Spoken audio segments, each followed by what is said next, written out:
Hello everyone, welcome back to the Project Artemis YouTube channel. I'm Gwen and I'm going to be doing a Dragapult Dusknoir deck profile for y'all today. So I think this is the best way to play Dragapult right now because the power of Dusknoir allows you to go through threats like Gardevoir, Grimmsnarl, that you're not able to deal with as like straight Dragapult or Dragapult Charizard into the late game. Alright, so let's start off with the 4-4-3 Pult line for max consistency. You can get away with 2 Dragapult, but it's way worse if one's prized and you only have 1 to work with, right? 2-2-1 Dusknoir line.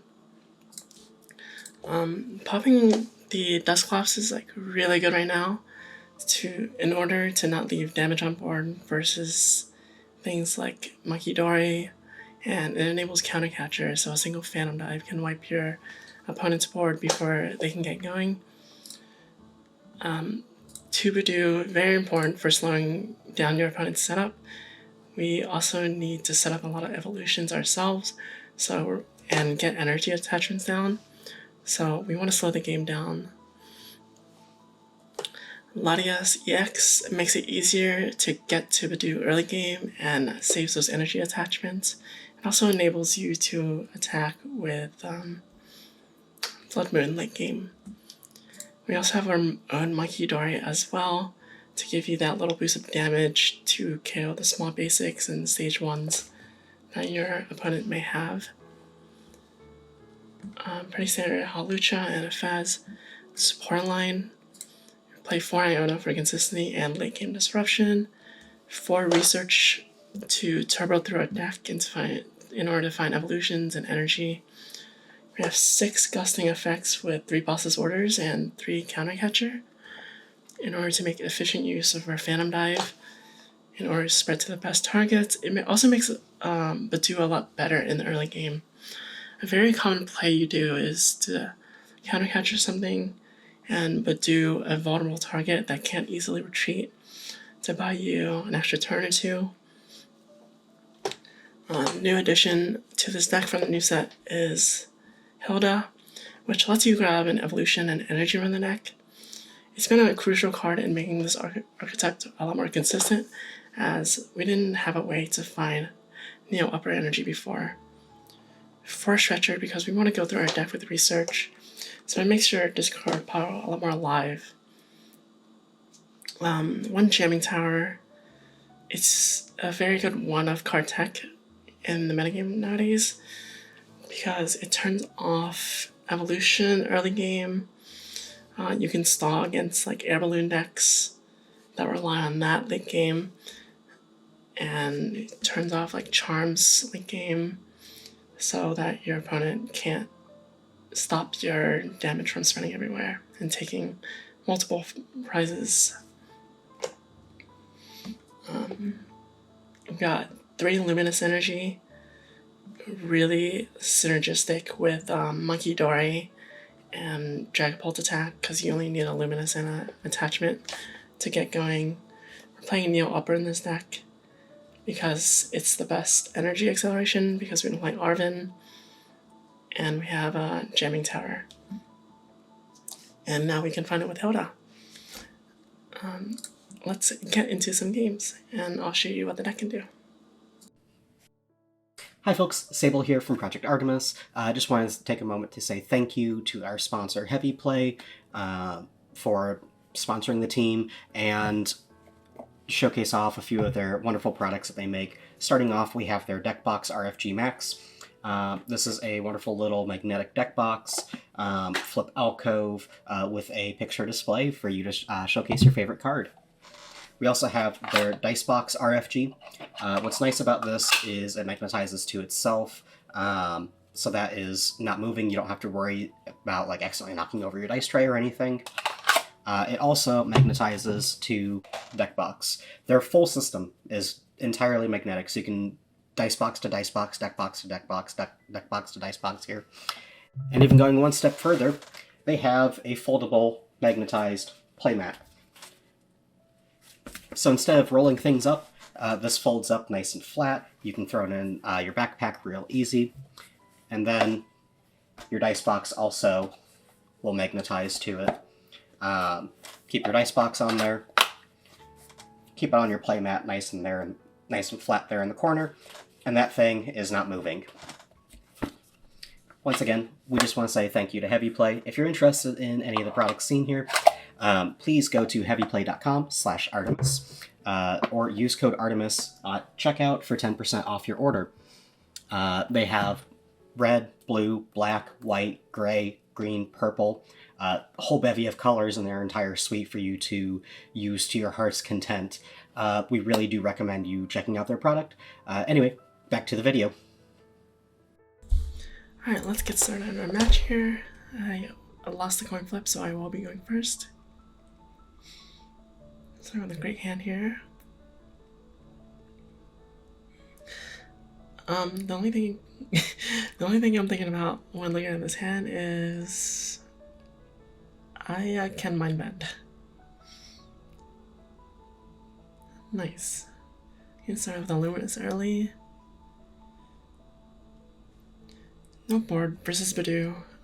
Pretty bad spot to be in. Definitely not ideal. Sometimes the deck draws like that, but it's whatever, every deck can.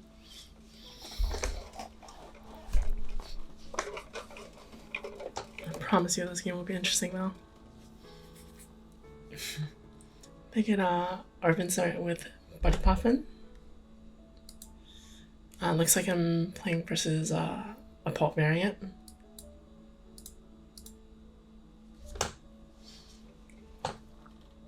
They get an energy attachment too, which is pretty ideal for them.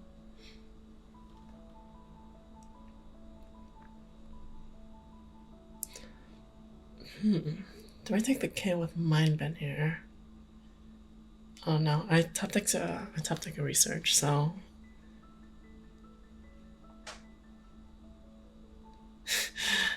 there's an option of going for a boss Mind Bend on their GP. But that just leaves with no board. I'm actually thinking about it.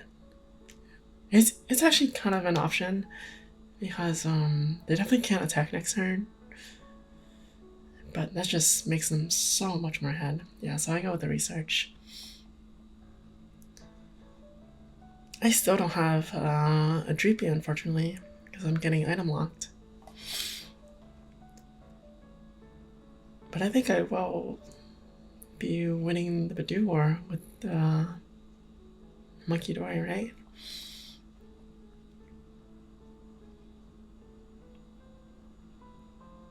The Monkey Dory Dark. I get to move this 10 damage somewhere.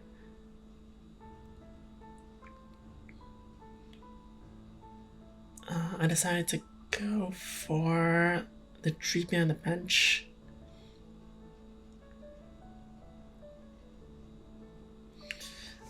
So I'm doing this to play around their Monkey Dory. If I put 10 on their Badoo and Itchy Pollen, they would have 20 on it. And they could Monkey Dory me back and KO my Badoo.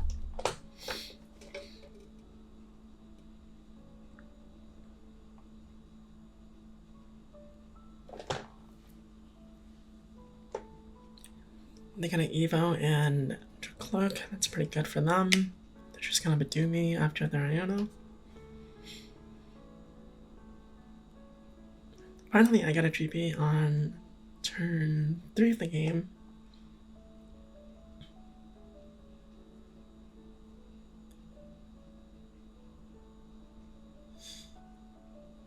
I can KO their Badoo this turn, but it looks like they're gonna start Phantom Diving me soon.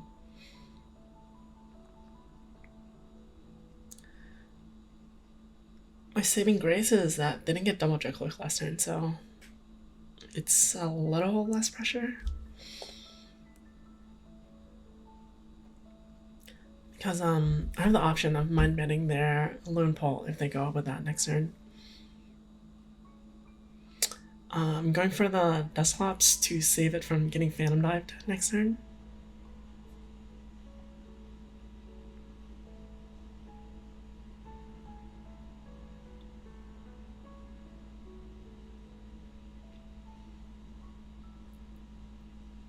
This is a very intricate matchup with like a lot of moving damage counters with the Monkey Dory and Phantom Knives. So you definitely want to like think about what you're doing, because you can get punished a lot of times for moving your damage counters wrong. And you'll see what I mean later.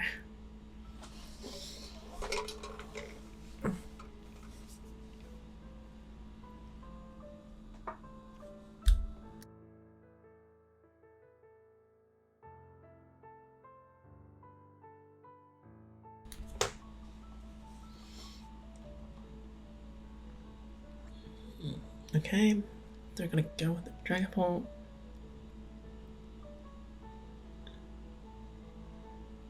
Looks like they're not doing that much in their turn either. But they do have a Phantom Knife. It's like very early in this game, which is pretty fine for them. Oh my god, and they have a boss to kill my lone GP. What's interesting that they went for the Dreepy instead of the Monkey Dory, because I thought the Monkey Dory was a little bit more threatening. But it makes a lot of sense though, because if they're KOing this, I'm like not pressuring them whatsoever for the next like maybe 2 or 3 turns. But the Mind Bend threat is very real in my opinion, especially when they have a lone Dragapult, which means the confusion can like stop them from attacking next turn for sure. But the thing about confusion is that it's not paralyzed, so I get to play my first Puffin of the game here, which is very good for me. Hopefully we get a setup before this game is over by them wiping me.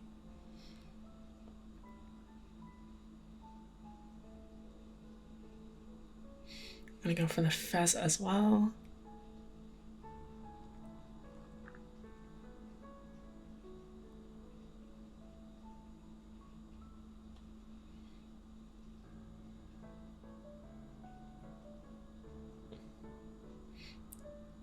I'm just thinking about if I want to go for the Mind Bend or not, or attach this Dreepy. I slammed down the jamming tower so that it's not easy for them to like retreat with like Prime Catcher or Switch maybe. They'd have to at least like remove an energy to retreat, right? And then I go for the Mind Bend. Just praying that they confuse themselves and with the attack.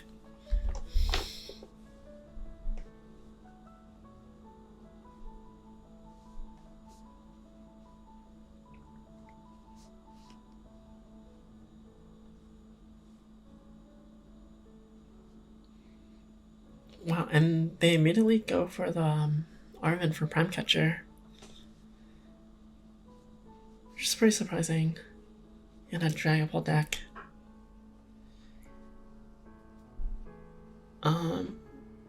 But I think I later learned that this is not a straight Dragapult deck. It's a Pulsar deck, I believe. So Prime Catcher makes a little bit more sense, but it's definitely still very unexpected.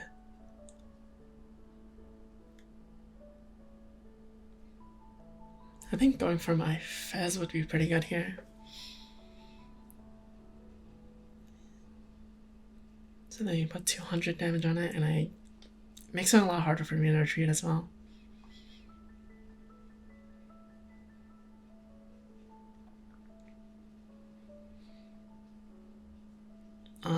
I don't think killing anything on my board is good because lets me draw with the Fez, and they definitely don't want to do that. But they might go for it here. Oh, if anything, they should try to kill my Fez. But they don't. They're just gonna go 290, not turn on my Fez. Pretty annoying for me, but I get a pretty good top deck here in Latias. which lets me go into Mind Bend again and maybe get a potential energy attachment on my Dracloak. Start building that up. A really nice recon here. I get the Neo Upper. The thing is, I don't really want to attach it yet because I don't want to put my eggs in one basket, I don't think. I think it's better to like attach with a basic energy here, so that I can like build up 2 Dragapults at once, essentially.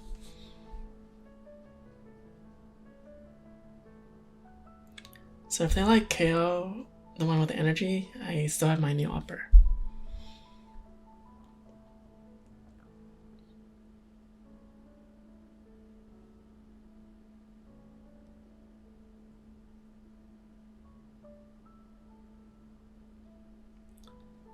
Check in my resources.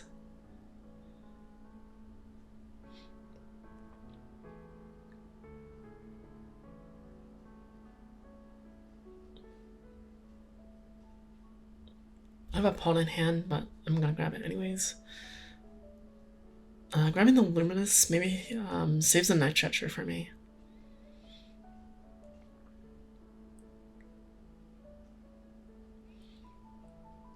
And yep, I'm gonna attach energy, save the Night Stretcher. Making multiple threats with that energy attachment because I have a Neo Upper in hand as well. Yeah, I'm just gonna go for the Mind Bend again. This attack you don't use very much in this deck because you shouldn't be attaching to Monkey that much, but it's paying dividends here. It's been very good to just force him to retreat. Typically you don't really want to do this, like attacking with Dragapult early, but they were pretty much forced to, and it was actually like really good for them. Typically you want to try to build up like multiple energies on your Dracloaks, like at least 1 extra energy on a bench Dracloak before you go into a Dragapult attack.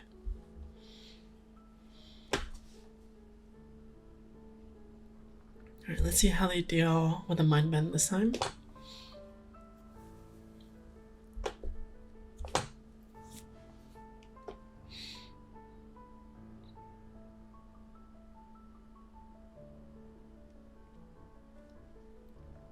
Oh, also, I forgot to mention, but like 2 Mind Bends on this, and some Adrenaline Brains puts it at exactly 200 HP left. So if I get a Dragapult attack next turn, this thing's not living.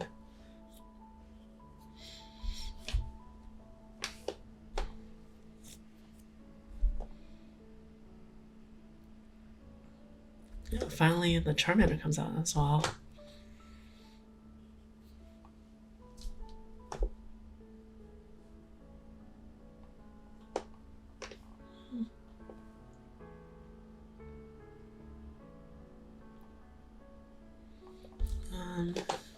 Just doing a lot of thinking over there. I think they have to risk this confusion flip, right? I don't think they have another retreat option left. Plus not attacking is like quite bad as well, so not attacking doesn't do much for them. They could retreat here as well. That is definitely another option.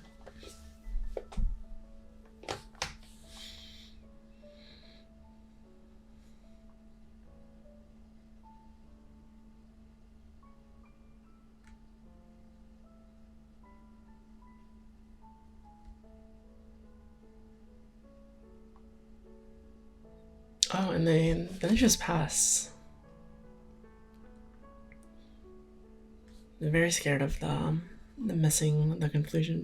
confusion flip. So my man was actually very good there. That was actually a paralyze. Pretty much a paralyze.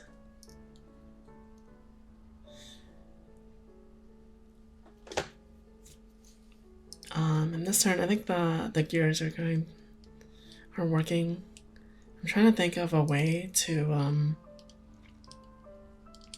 wipe their entire board in one attack.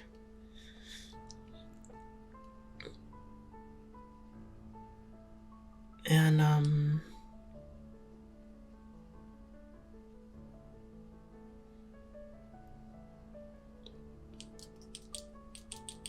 the line is to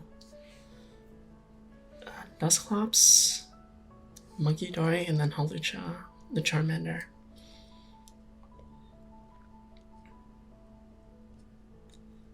And 30 plus 50 on the Dragapult would kill it, because that does 80, and I already have 10 on the Dragapult. Very, very relevant 10 damage I put on like the second turn of the game. That they didn't move, no less.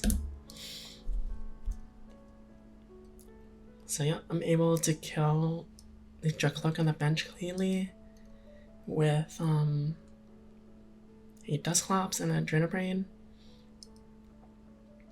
So here, I decide to move the damage off a Pheasantipity.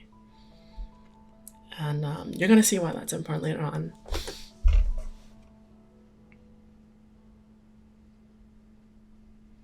Flying entry in order to put 10 on the Charmander so it can be killed with the Phantom Knife.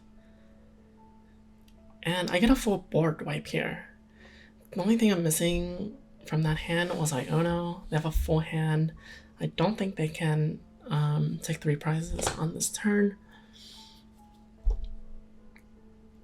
But you're gonna see my mistake in a second. So I get a full board wipe with a single attack, putting me to 1 prize left. So let's see how they respond.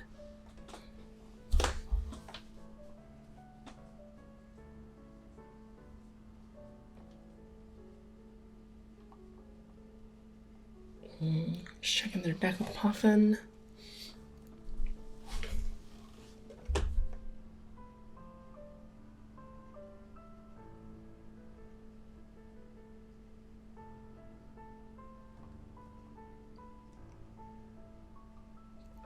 So right now, I'm thinking I'm in like an extremely good spot. I just cleared their whole board. I'm thinking there's like absolutely no way they're gonna get an attack off this turn. So then they go with a flying entry. And if you notice, they have 10 damage on board from my own Hawlucha that they can use to Drainabrain to kill my monkey. And I think that's where I went wrong. I should have moved that damage off my own Monkey Dory, because it gives them that option that I didn't play around. And then they go with a rare candy Dragapult. I did not expect the rare candy whatsoever. They had an energy. So all they need is a counter catcher on my Faz, and that's a 3 prize turn for them with absolutely no board, and that's a light for me. I thought that was a very interesting game to watch. Let's rewind a bit and see what happened.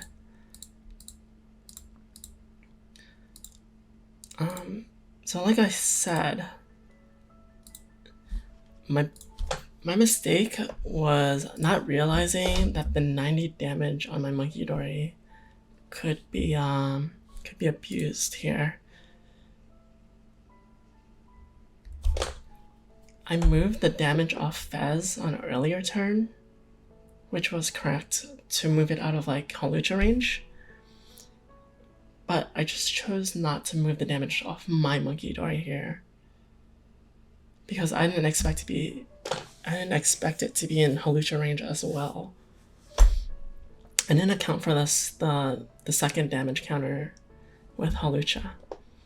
So you definitely want to be really careful making these damage counter decisions, because that's what cost me the game, and I think that's a good learning experience.